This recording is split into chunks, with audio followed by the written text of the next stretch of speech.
à la paix un jour, hein, quand ils auront éradiqué Israël. C'est-à-dire quand ils auront éradiqué un minuscule... Oui, Israël veut la paix, parce qu'Israël, avant le 7 octobre, n'a attaqué personne. Non, mais le gouvernement depuis le 8 octobre, Attends, le Hezbollah jette des roquettes sur Israël. C'est plusieurs centaines de roquettes par jour. Il y a 60 000 Israéliens qui ont quitté leurs habitations et qui n'y sont toujours pas retournés. Ça va faire 10 mois. D'accord? Le sud Liban, ça fait longtemps qu'il a été vidé par le Hezbollah.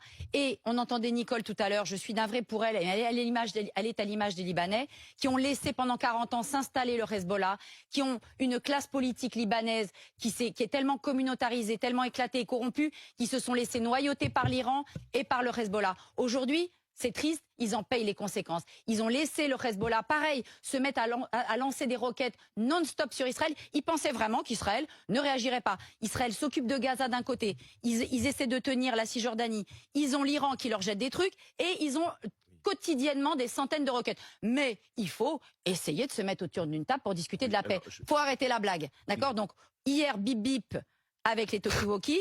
Demain, autre chose. Et je vais te dire, je vais pas pleurer.